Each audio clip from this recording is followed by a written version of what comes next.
কিরে, ওই মেয়েটা কে রে? এটা আমার বোন। কি সমস্যা আপনাদের? এই, তোর বোনটা আমার অনেক পছন্দ হয়েছে। আগামীকালকে বাজারে কাজায় তোর বোনকে আমি বিয়ে করে নিয়ে যাব। চিনা নাই জানা নাই, আমি আপনার সাথে আমার বোনকে বিয়ে দেবো না। কি বলছিস তুই? কালকে রেডি থাকিস, তোর বোনকে কালকে আমি ঠিকই নিয়ে যাব। এই চল সবাই। ভাইয়া ওরা কারা? তুই চিন্তা করিস না, তুই ঘর দিকে যা, আমি ওদের ব্যবস্থা করতেছি।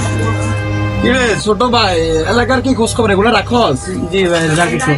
এগুলা রাখতে হবে, কারণ এলাকাটা আমার। এখানে কি হয় না হয় এগুলো প্রতিনিয়ত রাখতে হবে। তোমরা এলাকাতে আসি শুধু ক্যাডারি করলে চলবে না, এলাকার জনগণের খোঁজ খবর রাখতে হবে। কি হয় এগুলো আমাকে জানাবা সবসময়। আমি তো আর তোমাদের মতো হাঁটতে পারি না, তোমাদেরকে দেখছি তোমরা এলাকা দেখাশোনা করে আমাকে খোঁজ খবর দিবে আর কি, বুঝছো? জি ভাই জি ভাই। তোমাদের দায়িত্ব হচ্ছে এটা, এলাকা দেখাশোনা করবা। এগুলা এলাকার কোনো জনগণ যেন কোনো ক্ষতিগ্রস্ত না হয়, আমার লোকদের দ্বারা উপকৃত হবে, কখনো যেন ক্ষতিগ্রস্ত না হয়। আমি তোমাদের কাছে এই প্রত্যাশায় চাই সবসময়। কি ভাই কি হয়েছে? ওই ফেরাজ খান আমার বোনকে তুলে নিয়ে যাও বলছে কালকে। চেয়ারম্যান সাহেব আপনি কিছু করেন। আরে কি বলছো? খানের এত বড় সাহস আমার এলাকায় থেকে তোর বোনকে নিবে? পারলে নিতে বলিস, আমিও দেখে নিব আমি জীবিত থাকা অবস্থা কিভাবে খান তোর বোনকে নেয়। চলো।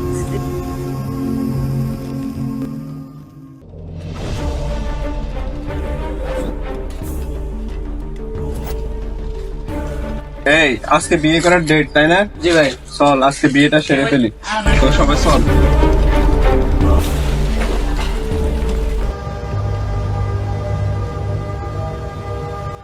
এই তোদের সমস্যা কি? চেয়ারম্যান সাহেব, আমি আপনার পাড়ার কুদ্দুসের বোনকে আমি অনেক ভালোবাসি, আমি ওকে বিয়ে করবো। তুমি ওকে ভালোবাসো ঠিক আছে, কিন্তু কুদ্দুসকে কেন হুমকি দিলা? কোনো সমস্যা হলো আমাকে জানাতা। তোমার কি করে এত বয়স পথ হলো তুমি আমার এলাকার আমার এক অসহায় জনগণকে হুমকি দিলা? চেয়ারম্যান সাহেব, আপনি যাই বলেন, আমি কুদ্দুসের বোনকে আমি অনেক ভালোবাসি, ওরা ছাড়া আমি বাঁচবো না। চেয়ারম্যান সাহেব, ঠিক আছে, তুমি এখন আমার সাথে ওর বাড়িতে চলো, বিষয়টা আমি দেখতেছি। ওর বোনকে জিজ্ঞেস করি। তোমার বোনকে ডাকো তো। হ্যাঁ না, এদিকে আসো। জি ভাইয়া। এই মেয়ে, তুমি কি একে বিয়ে করতে রাজি? আমার ভাইয়া যা বলে আমি চাই রাজি। তোমার ভাইয়ের উপর নির্ভরশীল তুমি? জি। দোষ কি করবে এখন? খান তো ভালো ছেলে আমার দেখা মতে, এখন ও বিয়ে দেয় দেয় বলে আল্লাহ তাআলার হুকুম। তোমরা এখানে ঝামেলা করতে লাভ নাই। ও একটু খারাপ, মানে ওর মন মাসে তো ভালো, ছেলেটা ভালো হবে আমার মতে। আচ্ছা চেয়ারম্যান সাহেব, আপনি যাও আমার তাই। হ্যাঁ কুদ্দুস, তোমার বোন হেনাকে খানের হাতে তুলে দাও। এই নাও খান, আমার বোনকে তুলে দিলাম।